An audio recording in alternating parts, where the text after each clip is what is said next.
Hey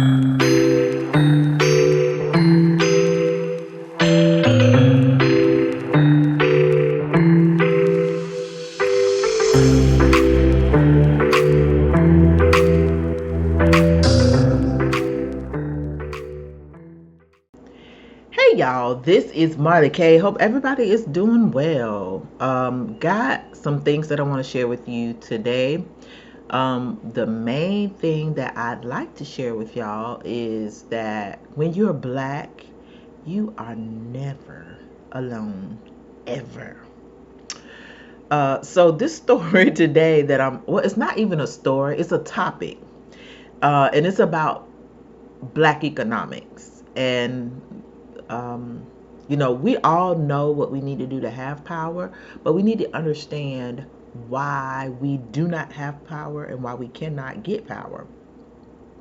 So I'm going to share a few things with y'all today. Bear with me. This might be a little longer than usual, but I need y'all to understand why we have so many people's hands or nations' hands in our pocket, and how it is so complex and so convoluted. We don't know who our enemies are. We don't know who our friends are. And, it's the primary reason why I always am of the mindset is that we need to separate from everyone, including this system, and work on our own silently, quietly, without the fanfare, without the help of celebrities, our operatives, or our operative plants in our community, boule, etc., because they always are associated with the system that is also working to undermine us.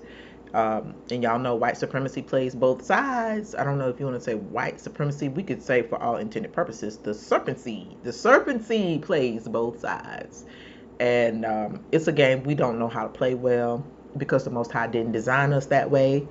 And I'm proud of it. I'm happy for it. But it is also very defeating, because it prevents us from self-determination, and it also keeps us in this cycle of having to depend on other people for our daily bread, people that the Most High didn't intend for us to rely on. So I got an email today from the Brookings Institute about Black empowerment book. So I started looking.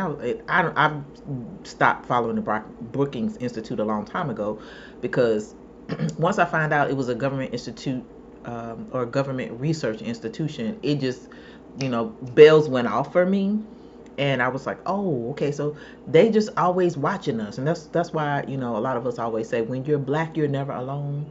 It doesn't matter if you are an individual or part of a group or whatever. If you are African American and living in America, or you have melanated skin, you're always being watched.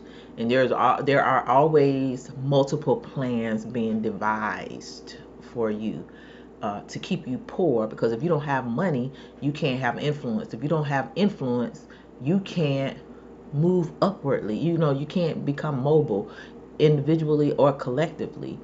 And unfortunately, the Khazarian Empire has developed a whole system that monitors us and prevents us from becoming upwardly mobile. So I want to talk about that today. So one of the things that caught my eye was this April the 15th discussion on the Brookings Institute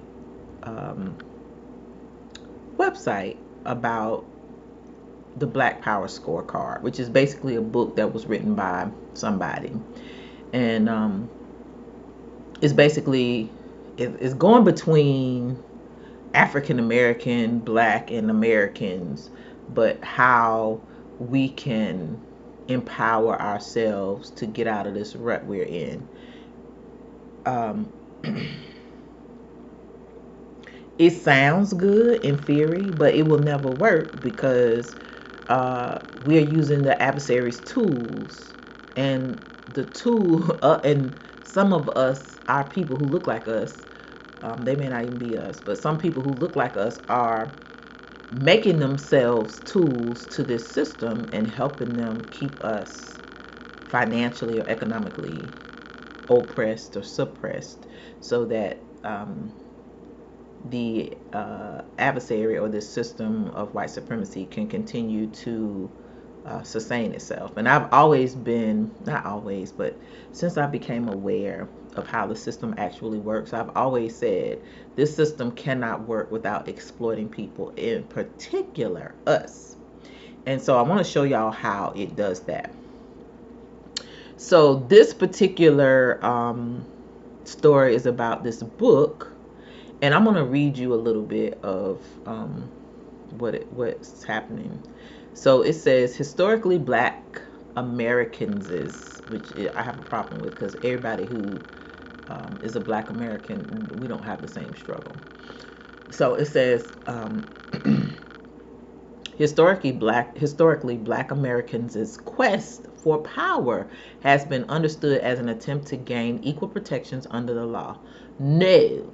Well, we have, but that's not the only power that we've been trying to secure. We've also been trying to secure black economic power, which we can't do because this, as long as we're integrated, all of our resources are going to other places, and we're taught to be a part of this system. We're not taught entrepreneurship and just community development like other groups. We're taught to be individuals and not a collective, and we move that way, which is why we don't have nothing. So it says, but power in America requires more than basic democratic freedoms. It is inextricably linked with economic influence and ownership of one's own self and one's home, business, and creations. So Andre Imperi's new book, which is the person's book, Black Power Scorecard, Measuring the Racial Gap and What We Can Do to Close It, evaluates people's ability. So it goes from black to people's. So don't say black people's, just say people's ability to set the rules of the game, and calculates how that translates into the ultimate means of power itself, so life itself, and longevity of black communities. So it says, on Tuesday, April 15th, join us for the release of Black Power Scorecard, with a program that will feature a presentation exploring the book's motivations, writing process, and findings. Experts, practitioners, and community leaders. Now wait till you see who the experts and practitioners and community leaders are. Will then engage in a kitchen table conversation to cover the book's themes that Americans, so here we go from black people to African Americans, black communities, now it's just Americans, discuss in their homes every day. Why Americans talking about black issues? America don't give a crap about black people. They just don't. Just call a spade a spade. They don't. So it says they will talk about the most important factors that influence well-being and life expectancy, quote, the ultimate expression of power, end quote, and provide solutions to shape a policy agenda to rally behind. Well, we ain't ever finna develop no policy using white supremacist tools to free us, because that's not what it's for. That's not why they give it to us. They give us their tools so that they can monitor us, so that they can keep us from getting empowerment. So we won't exercise self-determination, and so we'll always be confused and misled. So let me scroll down and show y'all something. So as you can see, the agenda here, this is the guy who wrote the book, and I'll put a link to this in the description so you can go to it and check it out yourself. But what I was interested in is the kitchen table conversation. So it says the built environment. So as you can see, they have all these national people, the National Fair Housing Alliance, President and CEO Lisa Rice, Angel Gregorio, the Spice Suite. Don't know what that is, never heard of it. Linnea Richardson, CEO and founder of Chicago Trend. Don't know what that is, never heard of it. And then Malik Yoba, actor, celebrity. Gotta have those celebrities in there. Of Yoba Development, and he's an actor. and then the person who wrote the book as the moderator. So the other kitchen table conversation is social issues and dynamics. Finaba Ado is an associate professor of public policy at UNC Chapel Hill. Thomas Bowen, which is the founder and CEO, Minister of Social Justice, Engage Faith, Shiloh Baptist Church. So they got to throw in some church because you got to use Jesus to mislead us. Founder STEM NOLA, New Orleans, is Calvin Mackey. And then Tonya Wellens, which is the president of Greater Washington, I guess the DC area Community Foundation. So I just found that interesting that they don't have regular people having this conversation. None of these people are going to be in our communities, like with us at the grassroots level, like close to the projects or wherever, helping us come to this conclusion. It's just more of the power structure having a conversation with itself. And also, to be truthful, it's an op. These are, for all intended purposes, we can call these people ops. If you don't know what an op is, it's an operative. They work for the system of white supremacy to help keep it in place, and they get their little tokens and their little pats on the back and their little hand claps, little certificates of appreciation and participation, while we don't know nothing. Like, how many people know this conversation is even being had at the Brookings Institute? Now let's talk about the Brookings Institute. So the Brookings Institute, I gotta go back one here. So the Brookings Institute was founded, oh gosh, can't even find it. So the Brookings Institute was founded by Robert S. Brookings, which is what I want to get to.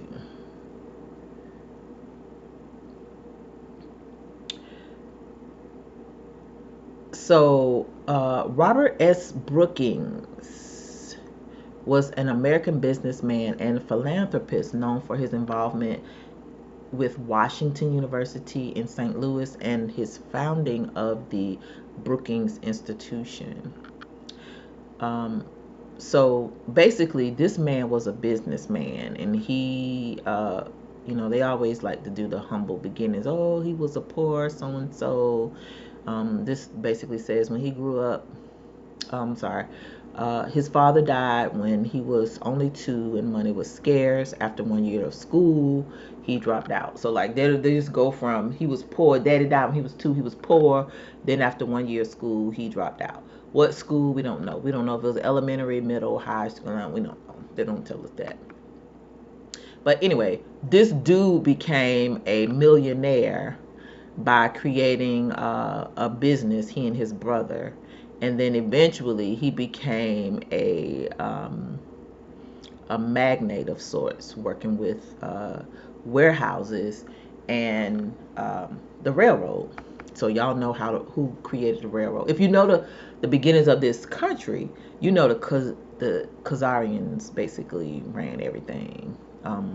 They don't talk about that, and I don't know particularly if this dude was a Khazarian, but I feel like based on some of the other stuff that I see, he could have been.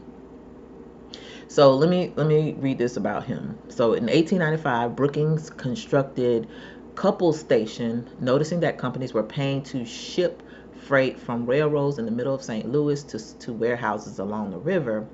Brookings decided to locate warehouses directly on the railroad so trains could load and unload inside the warehouses themselves, which is why you see a lot of plants close to warehouses today.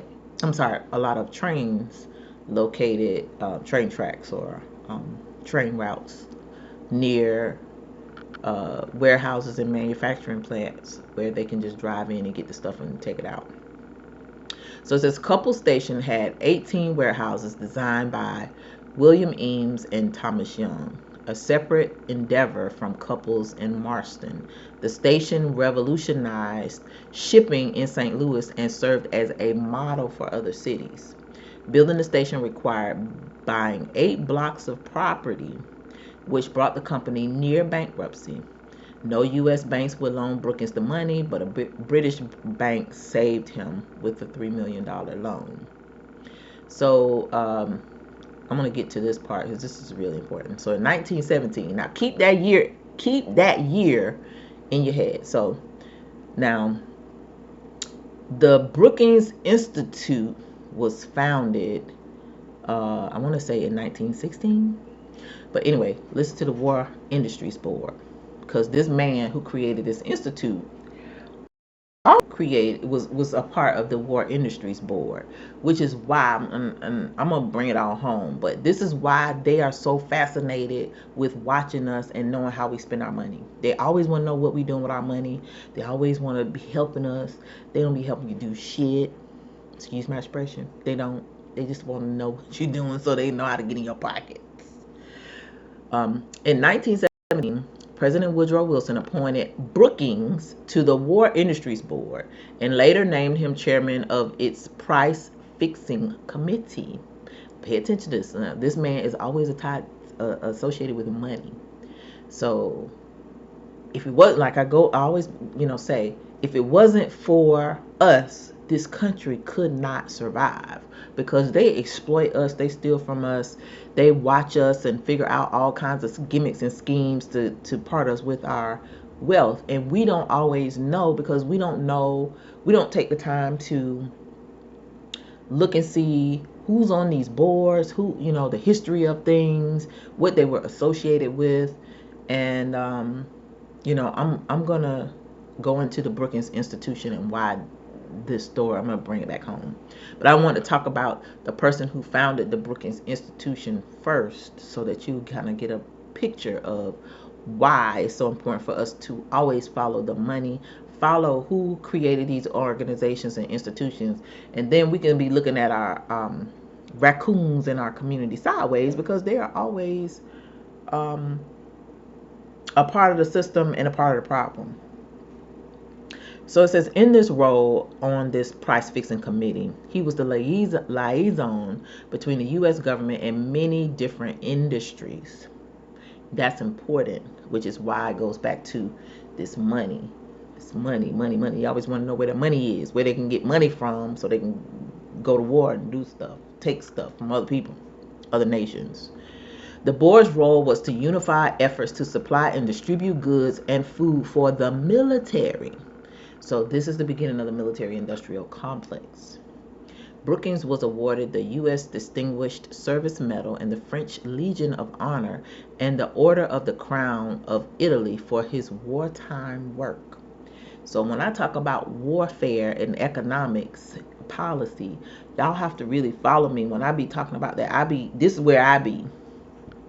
I don't just be, I be here because I kind of know where a lot of this stuff stems from, and I know why we have so many problems. So that's why, while a lot of people always talk about black people don't do this, black people don't do that, you have to understand how long of a reach the tentacles of white supremacy has in our pocketbooks, in our heads, in the hearts of a lot of our people, because a lot of our people are raccoonish.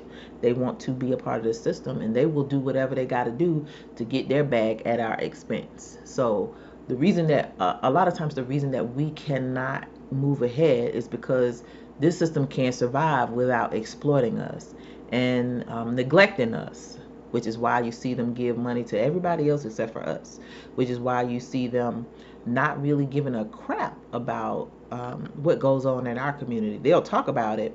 They care because they want to keep the condition the same, but they're not going to do anything effective in the way of policy or financial remunerations in order to fix their problem. So let's get into the Brookings Institution. So in 1916, Brookings was appointed the first board chairman of the Institute of Government Research, an independent organization dedicated to political study. Now, think about all of this. So one, the Brookings Institute is basically the Institute of Government Research. It's the government watching you. It's watching us. And it is dedicated to political study. So that's why everything is tied to policy. They want to put it here. It is nothing more than a nice name for police who's always watching your pocketbook or your wallet, your bank account. Brookings later secured funds from the Carnegie Foundation or the Carnegie Corporation to establish the Institute of Economics. In 1928, Brookings contributed his own money to start a graduate school of economics and government. So, no matter what, these people always figure out a way to make money. If he's founded it, you better believe he made money from it. In 1928, the three organizations were combined to form the Brookings Institution, which was influential with the U.S. federal government's budget processes in the 1920s and several decades later with the Tax Reform Act of 1986. The institution remains one of the leading think tanks in the United States. The organization's influence was so great in 1973, right along when the civil rights era was over. They done yeeted Dr. King and Malcolm and everybody else and was pissed that President Nixon's administration plotted to burn it down. So that part is interesting, but I'm not sure why, because again, you always have this somebody behind the scenes pulling the strings. But going back to Black Power, I want to go back to this war board, the Wartime Industries Board. So let's go here. So the Wartime Industries Board, and remember, this is economic warfare. So when we talk about war, that's why I'm talking about it, because it's a different type of warfare. Ain't nobody hitting here. Nobody's doing all that.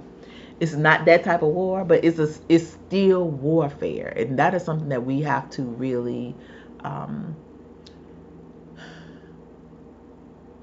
grapple. Like mentally, you have to think about how many ways we are under attack all the time. When you sleep, somebody think about how they're going to take your money.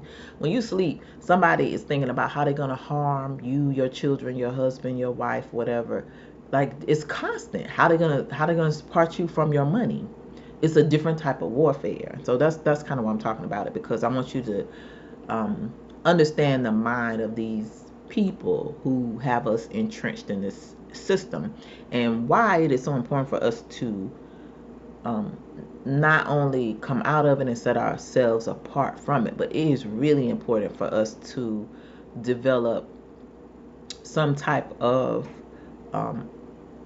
underground economy or some type of different economy, so that we don't have to rely on these platforms and these operatives who get together and pretend like they're helping us when they're really helping the government, because basically that's what this organization is.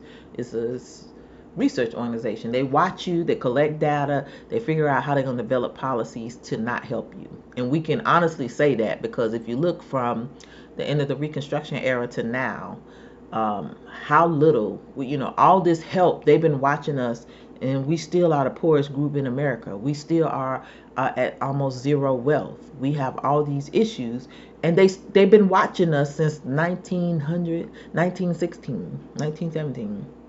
Come on now. Shoot, almost 100 years.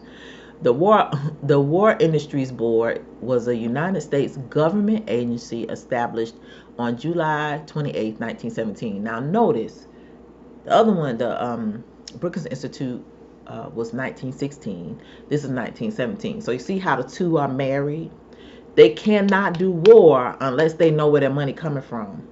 They know where the money is coming from because they're watching everybody. They're watching all these different groups. They're watching all these social issues that they create, these social problems, and then they're developing the policies and strategies and agendas to help them. But really, at the end of the day, everything they're doing was for this, for money, for war. So during World War I, to coordinate the purchase of war supplies between the War Department, which was the Department of the Army, and the Department of the Navy Department, Because the United States Department of Defense, which is now the Pentagon, would only come into existence in 1947, this was an ad hoc construction to promote cooperation between the Army and the Navy with regard to procurement. It was founded by the Council of National Defense, which on its turn came into existence by the Appropriation Bill of August 1916, same year that the Brookings Institution came into existence. The War Industries Board was preceded by the General Munitions Board, which didn't have the authority it needed and was later strengthened and transformed into the WIB. Under the War Industries Board, industrial production in the U.S. increased 20%. However, the vast majority of the war material was produced too late to do any good. Despite its relatively brief existence, the WIB was a major step in the development of national planning and government business cooperation in the United States, and its precedents, like the National Recovery Administration, were influential during the New Deal and World War II. So this is where your public-private partnership came in.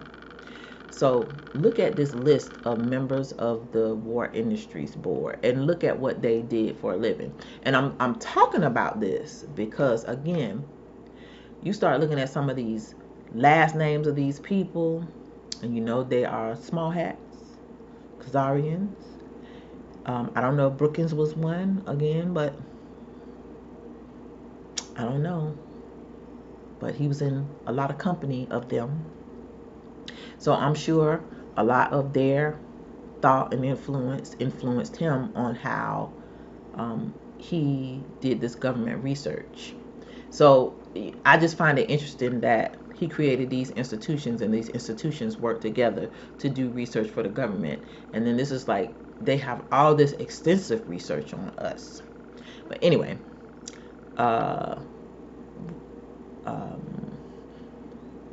Robert S. Lovett, president of the Union Pacific Railroad.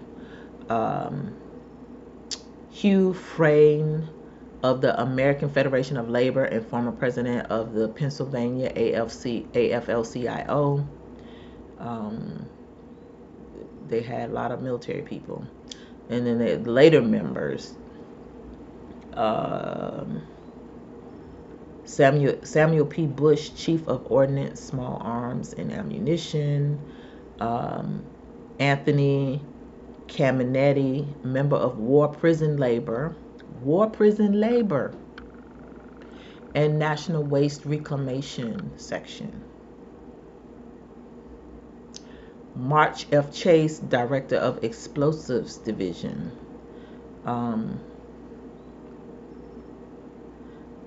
Harry Augustus Garfield, member of the Price Fixing Committee, which is something totally different. Y'all need to go check out the Price Fixing Committee.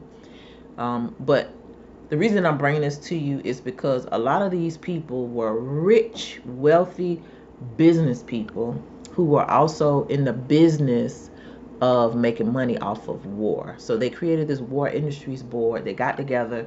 They figured out how they were going to get their stuff to the military, sell it to the government. We pay for it. Important because they can't do any of it without also monitoring the people and figuring out how they're going to get our money to pay for it. Which is why it's so important how, the fact that they watch us so much and they're worried about our economy. So let me go back to this book before I end this video. And I'll put links to everything that I show you in the description. But I want y'all to understand, this is why we cannot get ahead. This is why it's so difficult for us to make it, because everything is intertwined. The public-private partnership, the fact that our people are helping the adversary, And the fact that, just us in general, we don't know the conversations that are being had, where they're being held, who's watching us, and the ways that they're watching us, and then how this research is being used against us. So it's kind of like we don't ever, ever, ever get a chance to get out of the hole, because when they watch us and they find out something, they're like, oh, they doing that. Oh, this is another way.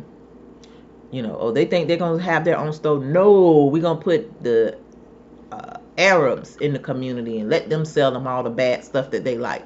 Like that type of thing. It's something as simple as that, but we don't really understand why we can't control anything, because they sit and they have watched us for so long and have controlled or guided our spending habits and our behavior and what's in our community, and even how we think when it comes to education.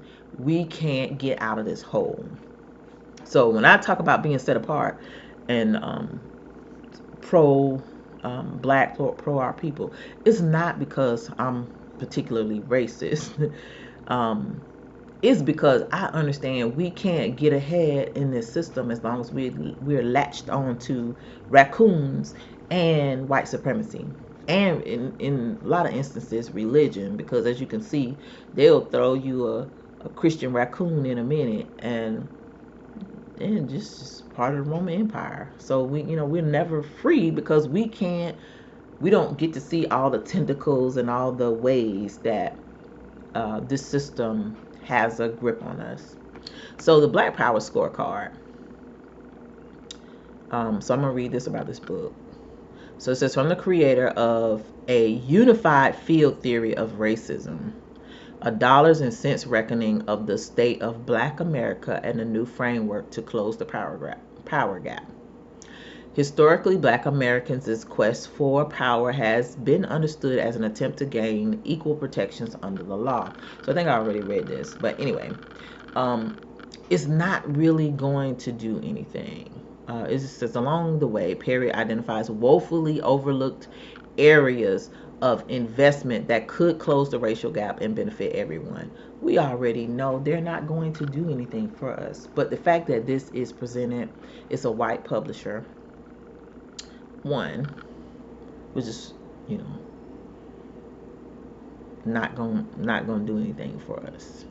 But two, the discussion is being held with the Brookings Institute, which is the government's research operative, and they basically are helping them. They use their information, but what they propose won't help us, because now you have given the adversary the information they need to thwart whatever plan he came up with. Just like some of the other people who have created stuff way before now, like nothing has worked, because every time somebody puts out a good idea, guess what? The adversary is there looking at it and preventing people from putting it into action, and to include having us doubt that it will work. And so we don't support it. And so now we are here at zero wealth. We don't own nothing. We don't produce nothing. We don't have any supply chains outside of the country. We are codependent on white supremacy for our very existence. And if they decide to pull the wool from, to pull a rug from under our feet, we're done outside of the help of the Most High. So it says, an expansive take on power supported by documentation and data. Black Power Scorecard is a fresh contribution to the country's reckoning with structural inequality, one that offers a new approach to redressing it. It don't matter if you offer an approach. If white supremacy refuses to come off the benign neglect policy, if they don't do reparations, if they don't do anything, we don't have any recourse. It's just another book. And the fact, again, that this discussion is being hosted at an institution that historically has worked hand in hand with the War Industries Board, which has evolved, by the way, which monitors everything that we do, so they know how to part us from our riches. is diabolical, in my opinion. So here it has a little bit about this person, the author of this book. Andre Perry is the author of Know Your Price, Valuing Black Lives and Property in America's Black Cities. He is a senior fellow at the Brookings Institution and the director of its Center for Community Uplift, as well as professor of practice of economics at Washington University in St. Louis. So that is the university that the Brookings Institute, the Robert S. Brookings guy, funded. I don't think he founded the university, but he did invest a lot in it. And then all, three of the institutions that he created merged and became this Brookings Institution, which became a government research and think tank. He lives in Maryland. That's all they say about him. So there's a picture of the book. Anyway, the guy is Boulay. He's part of the system, and he basically uses remedies that the system gives him and thinks that those things are going to help us. He believes in white supremacy. He believes it, and he has to, because he's all up in and through the system, and providing solutions that are not going to work for us through vehicles that were created to really oppress us. And that's kind of the problem that we have as a people, is that because we don't understand the history of stuff, we don't go deep. We don't really understand the tentacles and how deep white supremacy has on our pocketbooks and on our minds. So anyway, I'm going to end this video. I just want to share that with y'all. I'm going to include links to this in the description box so that you can do your own research. But think about this. We use tools created by white supremacy to free ourselves when they created those tools to monitor us so they can oppress us. And then they have us thinking, oh, these tools are going to help you. They're never going to help you. They're never going to help you get free, because they need you to survive. So again, think in ways to liberate yourselves mentally and financially from white supremacy. I'm all for these. I'm not gonna say I'm all for. If it's something that we're doing grassroots, I'm fine with it. But part of the problem is, like this thing they're doing on April the 5th and the thing they did on February 28th, is that these ideas are created by the Khazarians, and it just, when we join them, we just let them know how much power they still have over us. So if they, we don't know who organizes these things, always go see who's organizing. And do some research. Take your time, because a lot of times the Khazarians' hands are deep, honey. Their hands are everywhere, and we cannot. It's just hard for us to escape. So, excuse me, y'all. It's allergy season, so my allergies are really bad. Anyway, I'm going to end this video. So just pay attention. Follow the money. I'm going to keep saying that. Follow the money. Follow these organizations. Look and see who sits on the board. Look at the founding. Research people, because you'll start learning these people everywhere. They really do control the world. They control the world. Anyway, like this video, share it, and subscribe to the channel. Hit that bell notification so that you'll be notified maybe every time I upload a new every time I upload new content. Follow me on Odyssey, Rumble, and on Instagram. The links are in the description. If you'd like to support the channel financially, I have a link for my Venmo and my Ko-fi. This channel is not monetized, and it's intentional because I don't want to deal with the hassle, and it's just not worth it, in my opinion. They don't let me get enough followers to even be bothered with it. So that's that. And lastly, continue to prep, continue to pray, continue to seek the Most High, obey those laws, statutes, and commandments, repent daily for sins of commission and sins of omission, learn about history. Y'all got to read because it's a whole lot of stuff that we don't know about that is going on, and it's old stuff like this War Industries Board. Like this stuff is still going on. This from World War I. We on World War III. These people still doing the same old stuff. You don't think they're watching us and trying to figure out how they're going to part us from our money this time? Yes, they are. They're going to make us poorer, raise the price of everything, especially stuff in our community, and make us pay for it. So you got to be wise right now and quiet, wise and quiet. But set yourself apart from this system, and figure out how you can become self-sufficient. That's the best thing I can advise. Not just self-sufficient, but figure out ways that you can earn revenue within your community, because it may come a time where we may not have access to the internet. We may not be allowed to use the internet. You may only have access to what's available in your community. So you need to be thinking about that. Until we are delivered from this place, we got to figure out something new, and this ain't it. So, all right, y'all, this is Marla K. Love y'all, and I am out.